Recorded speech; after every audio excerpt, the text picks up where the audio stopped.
what's happening around the world and what's happening here at home. A very good evening to you and welcome to Weekend Primetime News. I'm Sandro Ferdinando. Let's take a look at your headlines for tonight.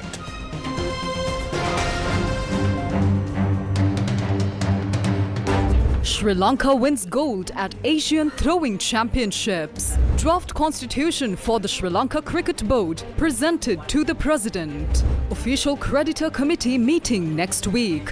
Could exit bankruptcy following the meeting, says the President. අපිට බංකොලොත් භාවයෙන් ඉවත් වෙන්න එනං ඒ වගේම තත්ත්වයක් තියෙනවා. ඉතින් මම ආඩම්බර වෙනවා. State Minister of Finance reveals revenue expectations from new tax impositions.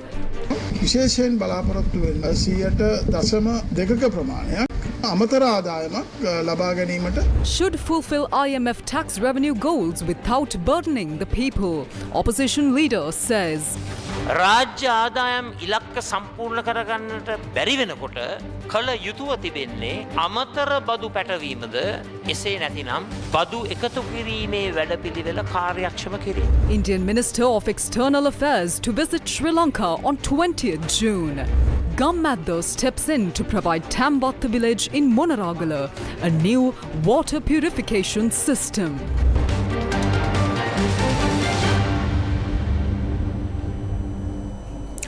While Sri Lankan cricket fans remain immensely disappointed about the team's T20 World Cup performance, Sri Lankan athletes ignited a spark of hope today with a stellar performance at the Asian Throwing Championships. Rumesh Tharanga won a gold medal at the Asian Throwing Championships, and fellow athletes Sumedha Ranasinghe and Dilhani Lekamge also clinched a bronze medal each. The second Asian Throwing Championships are hosted by South Korea this year.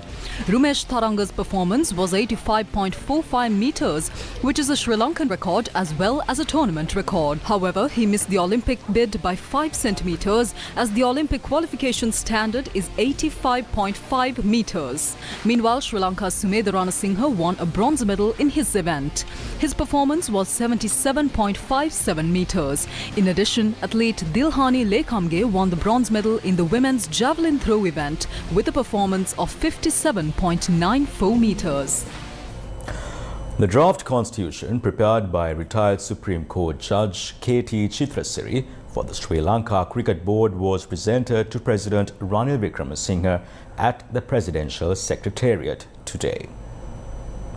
The draft was handed over to President Ranil Wickremesinghe this morning by the committee chairman, retired Supreme Court Judge K.T. Chitrasiri, accompanied by other committee members. The restructuring of the Sri Lanka Cricket Institute's composition and structure is prioritised in the draft constitution. To address the challenges faced by Sri Lanka cricket and provide appropriate recommendations, a cabinet subcommittee was appointed on the 6th of November 2023.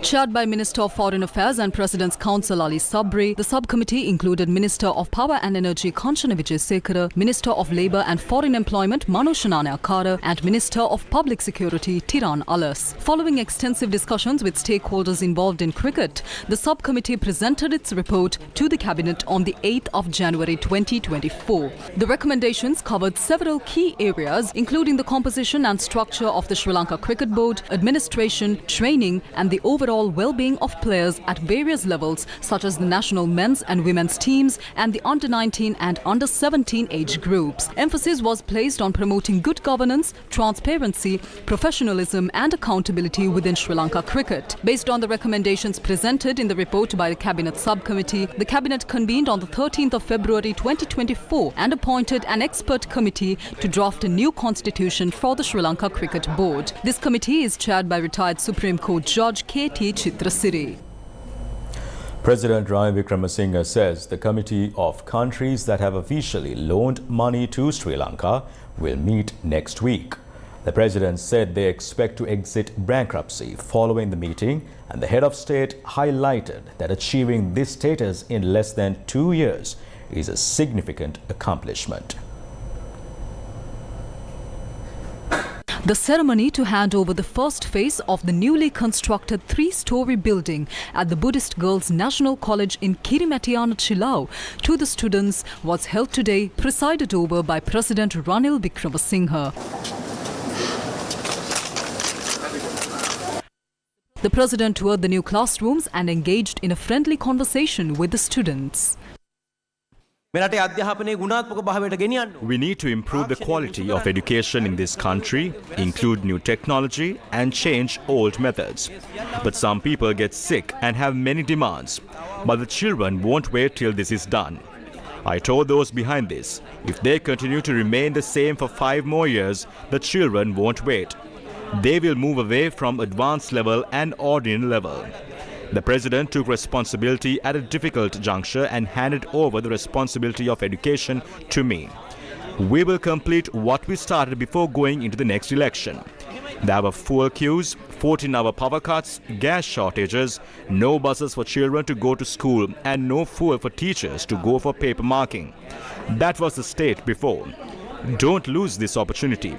We may or may not be there, but if you miss this opportunity, it will be unfortunate for the nation. The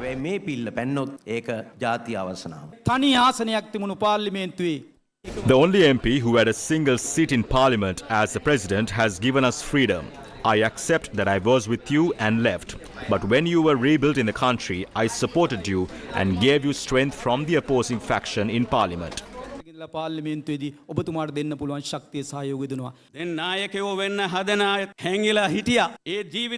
Those who were trying to be leaders now were hiding at the time. When their lives were in danger, the president came forward to save the country. He saved other political leaders as well. Now they've forgotten and speak out. It is regretful. You came forward and lifted the country out of the situation, put an end to fuel queues, shortages of goods and reduced prices of goods. Now you are giving funds for development. You have made a mark in the people's hearts because you have achieved the impossible. World leaders also commend you for uplifting a country that was bankrupt. එනසුමානේ Sri Lanka OCC, Sri Lanka Official Creditors Committee. The Sri Lanka Official Creditors Committee, or the Committee of Countries that have officially loaned money to Sri Lanka, will meet this week. We expect highly successful results after that meeting. Following that meeting, we expect to exit bankruptcy. Achieving this status in less than 2 years is a significant accomplishment. However, we cannot be complacent. We must adhere to the agreement with the International Monetary Fund, aiming to reduce unemployment to 5% within next 2 years and increase our incomes. A program has been outlined to achieve these goals, and the country's development hinges on its successful implementation. වැඩසටහනක් ඉදිරියට ගෙනියන්න. ඒ වැඩසටහන ඉදිරියට ගෙනිච්චොත් තමයි මේ රට දියුණු වෙන්නේ. The president also emphasized the need to pass the economic transformation bill that the government has submitted to parliament. අපි අලුතෙන් හිතන්න. We need to embrace new thinking. The government's responsibility is to develop the country. The era of spending time chanting slogans is over. We cannot revert to that. To develop the country, we must embark on a new path. We cannot move forward by using old methods. It requires a transformation. The Economic Transformation Law has been introduced to facilitate the necessary economic changes and rapid development, eliminate unemployment, limit poverty to 10%, and transform it into an export economy. Therefore, we seek everyone's support to pass this legislation, setting aside political differences. දේශපාලනයෙන් නැතුව මේක සම්මත කරගන්න. State Minister of Finance Shehan Semasinghe says that 0.2% of an additional income can be generated towards the GDP from the newly introduced taxes.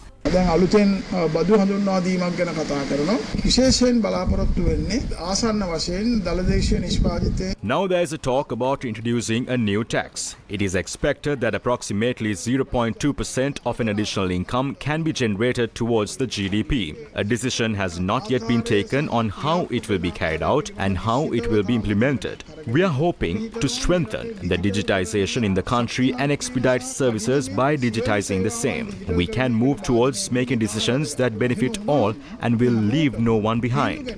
ගමන් කරන්න පුළුවන්. ඒ හින්දා තමයි රජය ඩිජිටල් කරණය සඳහා වැඩි අවධානයක් යොමු කරලා මේ අවස්ථාවේ තියෙන්නේ.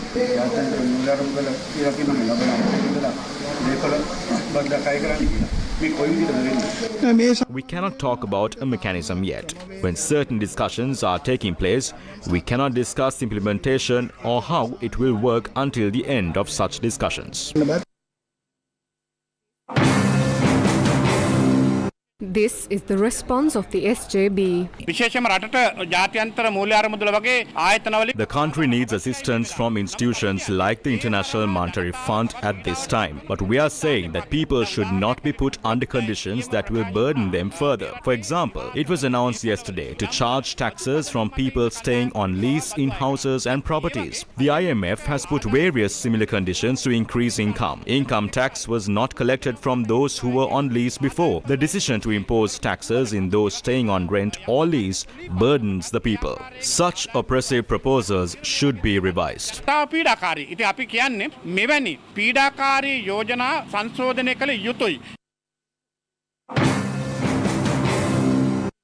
These are the views expressed by the national convener of the SLPP, Rohitha Abegunawardana. How can we fix the economy of our country by obtaining these loans? Some state institutions are drained on public resources. What decisions should be taken regarding them? We have to deal with it in a similar manner. The government should reach a decision with a good vision and implement a long-term economic program. We believe that only then will the people of the country be able to move forward as an economically strong country without falling into a state of inflation in the future.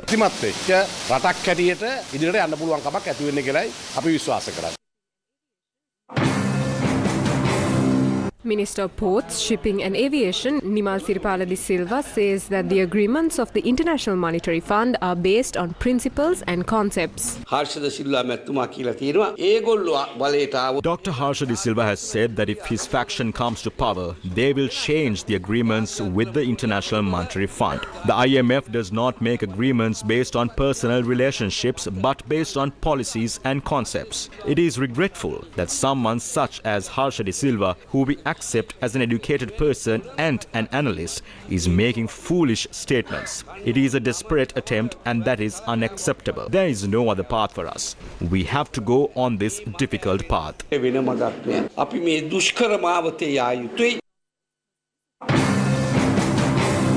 Leader of the opposition Sajith Premadasa expressed his opinion in Kurunegala today on how to achieve the tax revenue targets given by the International Monetary Fund without burdening the people. Why is the government attempting to impose new taxes? It is because the government has not been able to meet the state revenue targets. When such a situation arises, should they focus on imposing new taxes or effectively implementing the tax collecting process?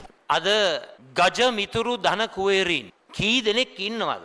කෝටි ප්‍රකෝටි ගණන් ණය අරගෙන බලවතුන් සමග තිබෙන සම්බන්ධකම් තුල කොච්චර මුදල් ප්‍රමාණයක් ණය කපා හැරලා තිබෙනවද? We will bring in an era in which the rich people and companies who have obtained loans worth billions and are avoiding the repayment of loans will have to fulfill their duties and repay their debt by the end of this year.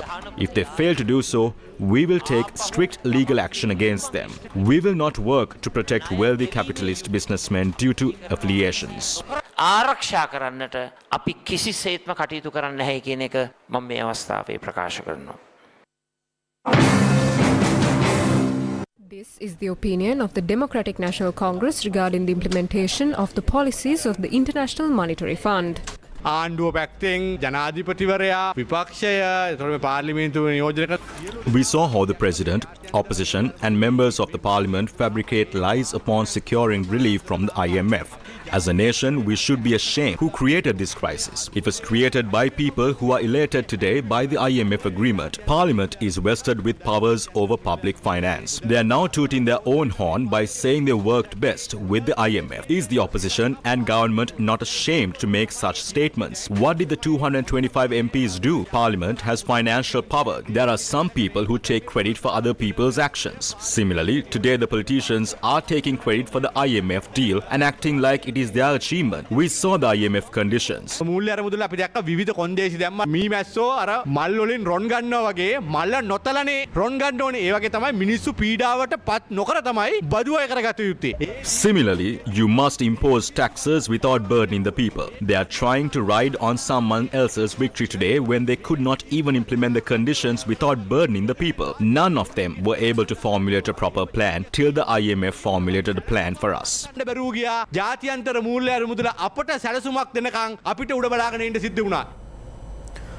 Residents of Mana's Kabayan Kudi Iruppu area held a protest demanding transparency when offering property to investors.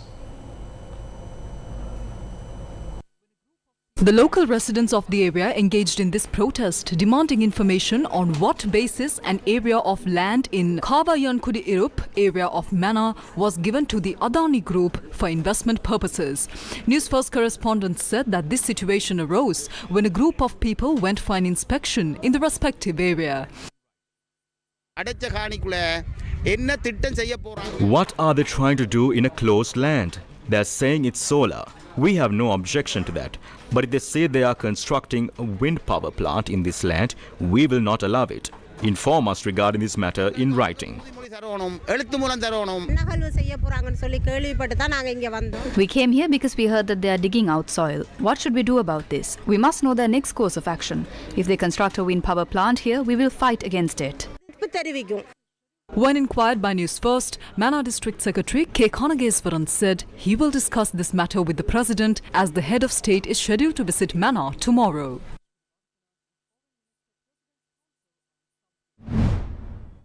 Indian Minister of External Affairs Dr. S. Jaishankar is scheduled to arrive in Sri Lanka on the 20th of June on a single-day official visit. During the visit, the minister is set to meet Sri Lankan President Ranil Wickremesinghe, Prime Minister Dinesh Gunawardena and Foreign Minister President's Counsel Ali Sabri. The Election Commission will be empowered to proclaim the date for the presidential election in 32 days. The program to recruit 2 million new members to the Samagi Jana Balavega is being carried out at present, focused on the upcoming elections. The program got underway in the Colombo West constituency today with the participation of SJB spokesperson S.M. Marikar. Today, people are unable to live as they are burdened by taxes. Any prospective government should inform in writing what they will do after coming into power. The public needs to be aware of how they plan on reducing taxes and the price of goods and implementing the rule of law and ensuring justice. The people are ready to compare our policies. Therefore, we must notify the public beforehand.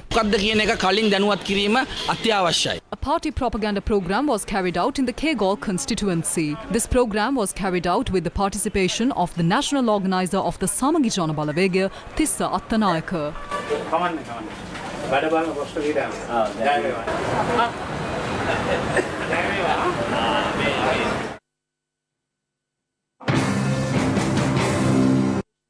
The distribution of chickens by Ministry of Agriculture through Hadawima Authority took place today under the auspices of Minister Mahinda Amaravira.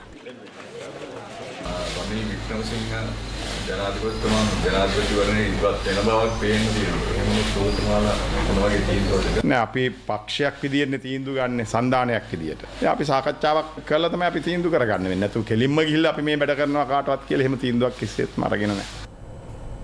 The System Change Front explained the role of the people and political parties in getting the country out of the current crisis.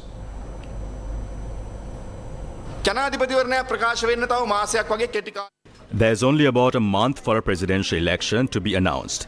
Therefore, we are asking the main political forces of the country to wake up, create a program to rebuild the country, announce your manifesto along with deadlines for the next 5 years. We are challenging the candidates to reveal their plan for the country's future with the relevant timeframes.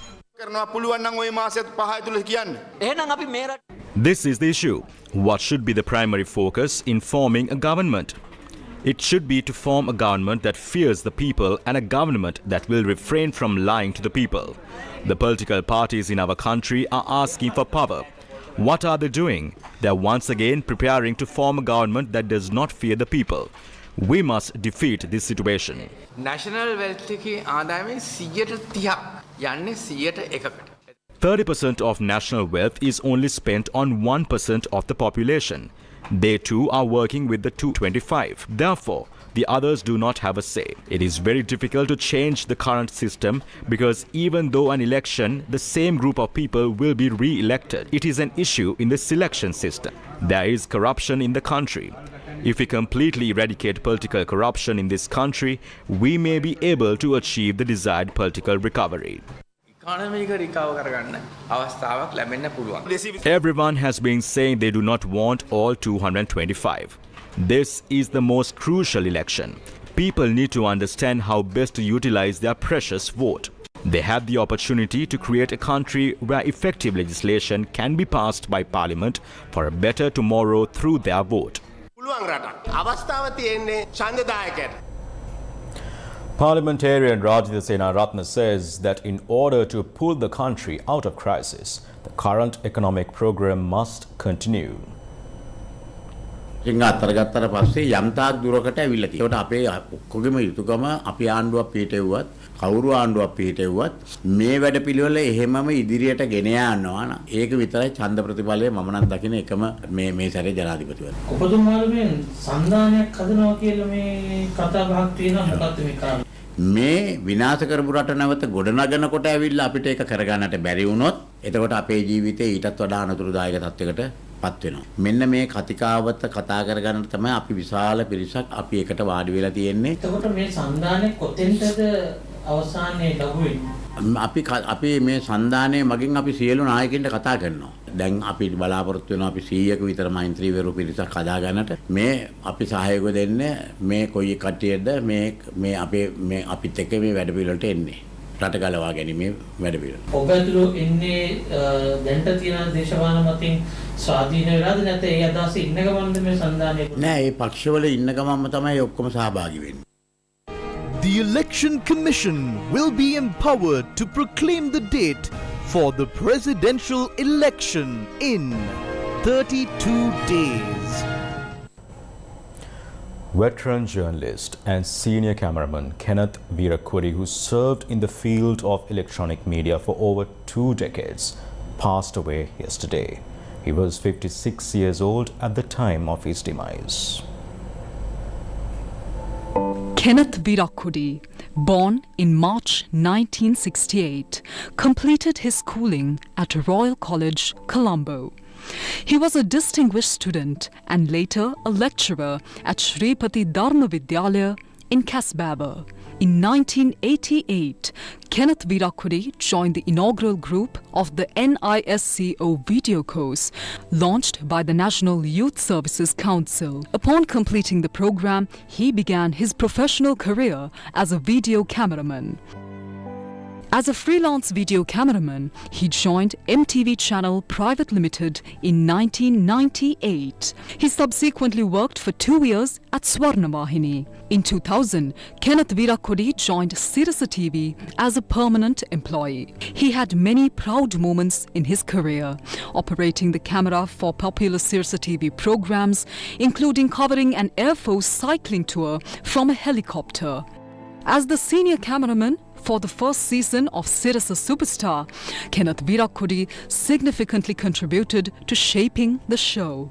He served as the chief cameraman at Stein Studios for an extended period. Kenneth Virakuri also excelled in journalism, later joining Newsfirst. Dedicated to passing on his knowledge and experience to future generations, he worked as a lecturer at the Maharaja Institute of Management, or MIM.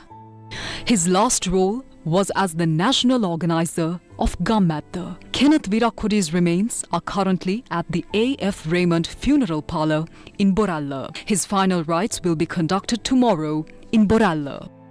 Kenneth Virakuri, who devoted over 2 decades to shaping Sirasa TV and Newsfirst, and our dear friend, rest easy.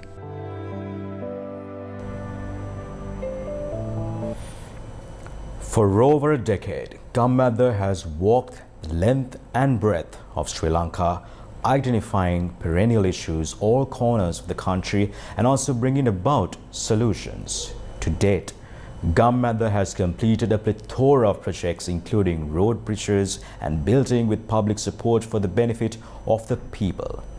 It's exactly 6 years since Gammadda built and handed over a bridge to the village of Popitiya. Today, yet another project was launched to benefit the people of rural Sri Lanka. This is the Tambatta Shastraloka Primary School in Monaragala, some hundreds of kilometers away from the capital city of Sri Lanka. The school serves 130 children who are struggling to learn under extremely poor conditions. Despite their efforts, the lack of basic facilities makes it nearly impossible to study effectively. In the village of Tambatta, where even drinking water is scarce, mothers have to go to great lengths to find clean water for their children, often collecting it from wells and streams. The village of Tambatta is home to 650 families who for decades have been compelled to rely on contaminated water sources that have caused numerous health issues.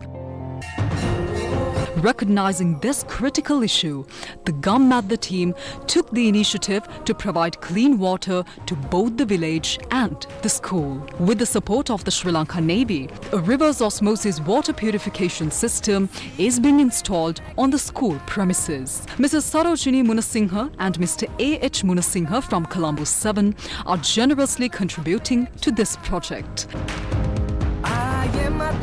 The foundation stone was laid with the blessings of the Mahasangha. This occasion was attended by a distinguished gathering including Deputy Zonal Education Director of Monaragala G.R.S. Prabhat, Administrative Officer of the Divisional Secretariat Gayani Tusharika, Principal of Shastraloka Primary School RMSS Vijay Bandara, Public Health Inspector D.M. Seneviratna Banda, Gramaniledari Surangi Karyavasam, General Secretary of Gammadda Prasanna Atukurala and several other individuals. A moment of silence was observed in memory of the late Kenneth Virakudi, the former national organizer of Gammadda, to honor his contributions.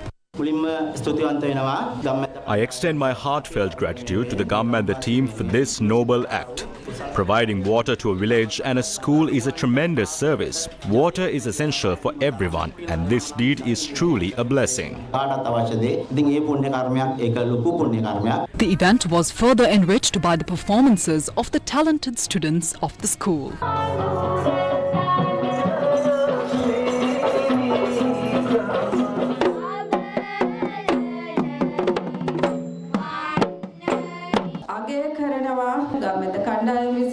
I highly appreciate the effort of Gammadda team in executing their social service. Providing a water project to this school is an investment in our country's future. The children here are potential future leaders and outstanding professionals. The severity of the water crisis was also highlighted by YP Vasantha Yapa, chairman of the Gammadda Savia for the Tambatta village and the principal of Shastraloka Primary School. Our village has nearly 40 people suffering from kidney diseases with 2 fatalities. Over 30 more are afflicted. This project will provide clean drinking water not only to the students and staff of the school but also to the entire community. We are immensely grateful for this initiative. When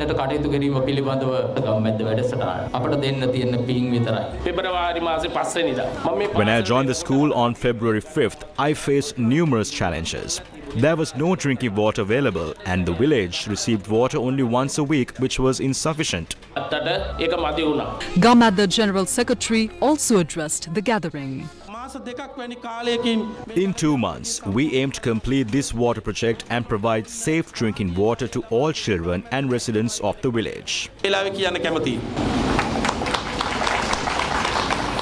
Gammadda team's vision is to alleviate the water scarcity in Tambatta and provide lasting relief to the students and villagers. Today marks 45 days for the strike launched by the university non-academic staff based on several issues, including salary disparities. Now, due to this, the activities of all government universities have been disrupted. The Inter-University Students' Federation launched a protest demanding solutions for this issue in Mathura today. The group launched a protest opposite the Mathura bus stand, demanding to resolve the non-academic crisis and to reopen the universities.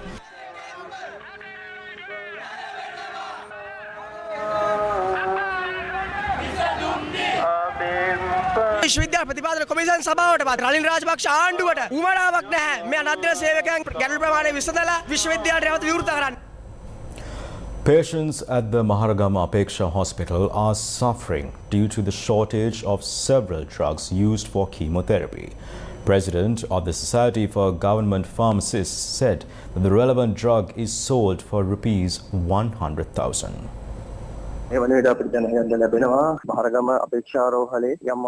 There's a shortage of the oral cancer drug at the Maharagama Apeksha Hospital. The amount of drugs received through donations or President's funds were insufficient. Patients at the Maharagama Apeksha Hospital are severely burdened due to the drug shortage. When inquired by Newsfirst, Director of Medical Supplies Division of the Ministry of Health, Deputy Director General Dr. G. Vijay Surya said the medicine will not be supplied to the hospital based on the notice given by the oncologists that the relevant medicine is not essential. Dr. G. Vijay Surya said that the issue has arisen as some doctors have prescribed the medicine to patients. The Ministry of Health said the anaesthetic drugs brought to the Colombo port will be distributed today. Director of the Medical Supplies Division, Deputy Director General Dr. G. Vijay Surya said he advised the hospital directors to purchase the relevant medicines from private institutions and perform surgeries until then. A shortage of anaesthetic drugs was reported at operating theatres of the National Hospital. Sources at the National Hospital said as a result, several operations had to be cancelled. News First with the people. The World Bank issued its latest Global Economic Prospects report, revising its economic growth forecast for Sri Lanka in 2024 upwards. Let's take a look at more details on the News First Finance Report.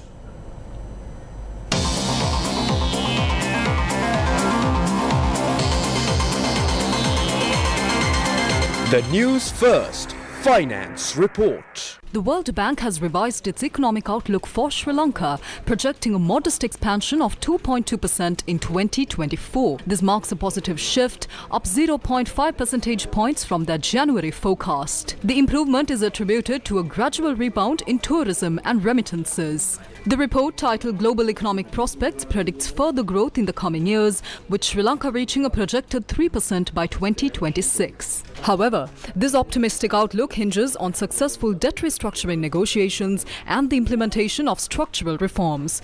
These measures are crucial to offset the potential negative impact of planned fiscal consolidation efforts. The World Bank acknowledges that Sri Lanka, along with other South Asian nations, is less susceptible to economic fluctuations outside the region due to its lower level of international trade integration. However, a slowdown in major trading partners, particularly China and Europe, could dampen Sri Lanka's export activity and hinder growth. On the positive side, the report identifies stronger than expected economic activity in the United States as a potential upside risk for Sri Lanka. This could lead to increased exports with a faster growth trajectory. Progress in curbing global inflation could pave the way for an easing monetary policy, ultimately reducing borrowing costs and improving the overall economic outlook. Sri Lanka's economy contracted in 2023. However, the World Bank notes positive developments in early 2024, with private sector activity picking up and tourism and remittances showing signs of recovery, albeit not yet at pre-pandemic levels. The report also highlights an increase in foreign exchange reserves, reflecting improved currency stability and an influx of official financial inflows. According to the National Accounts Estimate for the first quarter of 2024 published by the Central Bank of Sri Lanka, Sri Lanka's year-on-year GDP growth rate was estimated at a positive 5.3%. This can be identified as a significant improvement from the negative growth rate of 10% recorded in the same quarter of 2023. State Minister of Finance Shehan Semasinghe, posting on X, formerly known as Twitter, stated that this growth reflects a significant turnaround in the economic performance after the contraction experienced in the previous year and has positively influenced the perception of the economy, boosting confidence in the country's economic stability and growth prospects.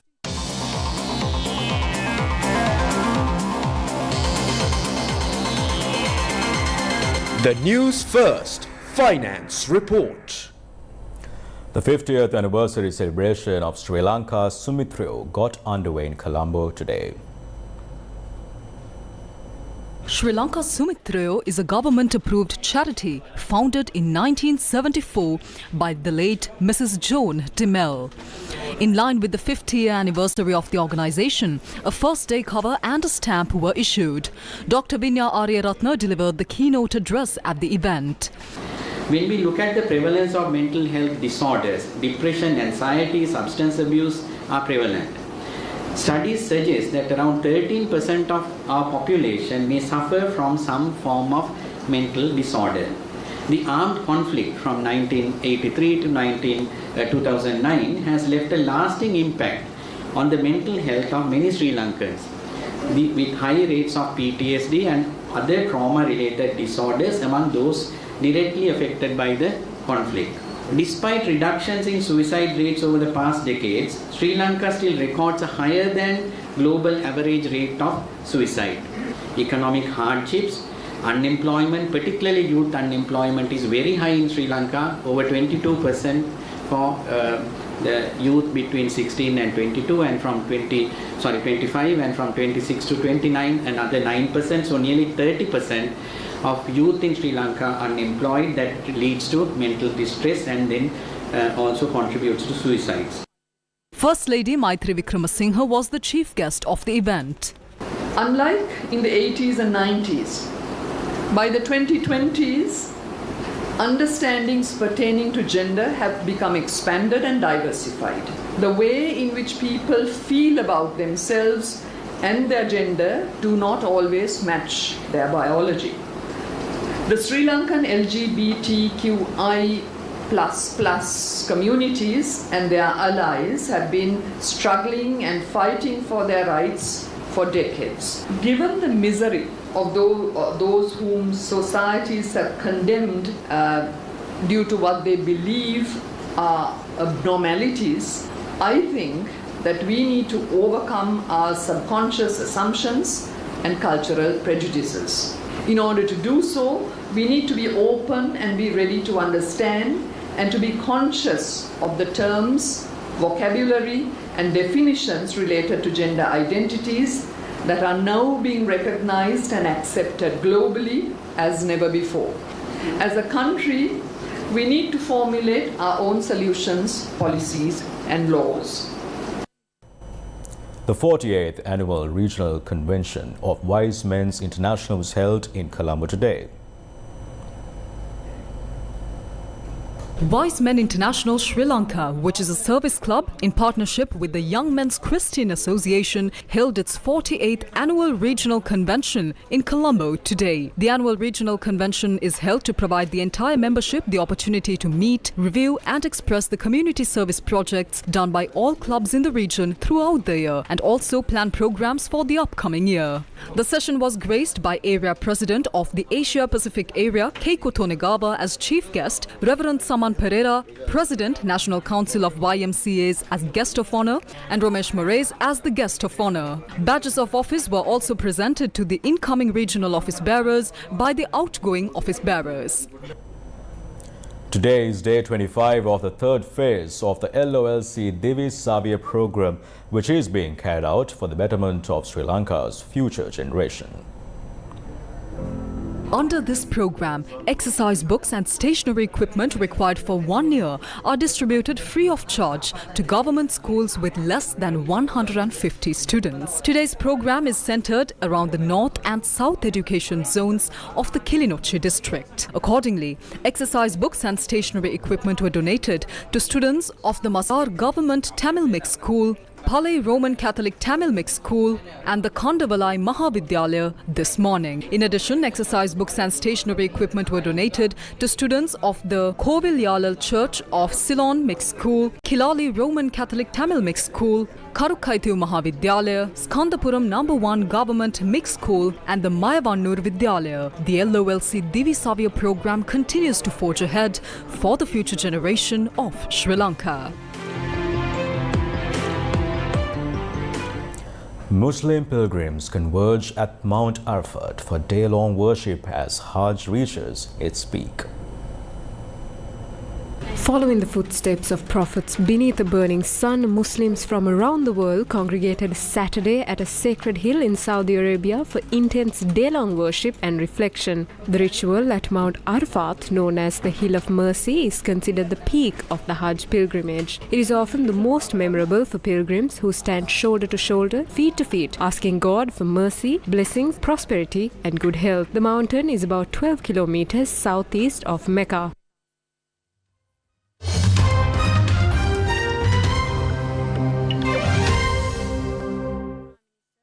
Indian Prime Minister Narendra Modi, on his first trip in his third term as the Prime Minister, arrived in Italy to attend the outreach session, focusing on issues relating to artificial intelligence, energy, Africa and the Mediterranean at the 50th G7 Leaders Summit. The annual summit gathered representatives of Italy, Canada, France, Germany, Japan, the UK and the United States and the European Union.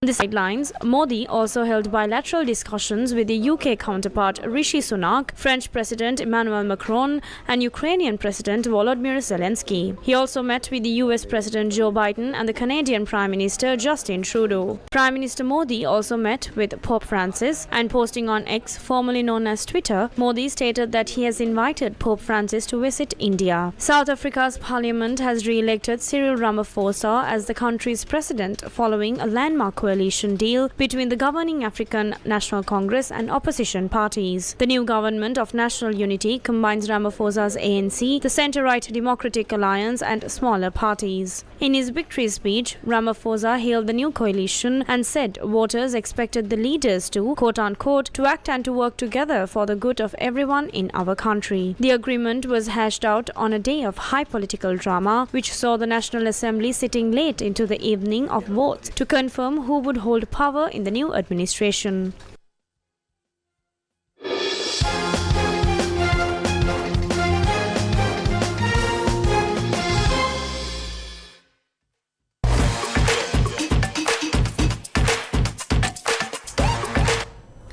It was heartbreak for Nepal as they fell short of just one run to register a victory against South Africa in their group stage match in the 2024 T20 World Cup played in Kingstown.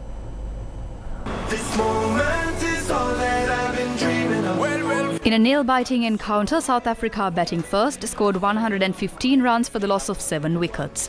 Top scoring for South Africa, Reza Henrik scored 43 runs, while Kushal Burthol took 4 wickets for Nepal.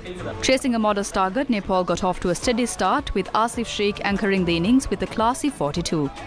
While needing 2 runs to win from the final ball, Gulsan Shah was run out, helping South Africa secure a narrow win. Nepal lost the match by 1 run after only managing 114 runs for the loss of 7 wickets in their allotted 20 overs. They could see the summit. They couldn't quite get... The Sri Lanka schools rugby season kicked off today. The sports roundup is up next. Sri Lanka women's team won the first one-day cricket match against the West Indies women's team by 6 wickets. In the match held at Hambantota, the West Indies women's team batted first and scored only 195 runs. In response, the Sri Lankan women's team chased the target by losing only 4 wickets in 34 overs. St. Peter's College Bambalapitiya got off to a convincing winning start in the Inter-School League rugby tournament against Thurston College in Colombo, scoring 112 to 0 points. St. Peter's players took the lead in the first half of the game with 55 to 0 points. Meanwhile, Isipadana College Colombo won the game against Kandy Sumangala Vidyalaya with scores being 50-3. The match was held at the Havelock Sports Ground in Colombo. The players of the Sri Lankan team who participated in the 2024 World Cup Rifle Championship arrived in the island today. 150 athletes from 12 countries participated in this championship, and the medals won by Sri Lankan athletes include 6 gold medals, 2 silver medals and 6 bronze medals. The World Cup Rifle Championship was held in South Africa from the 3rd of June to the 13th of June. And with that, we wrap up Primetime News for tonight. Thank you very much for joining us. Do take care and good night.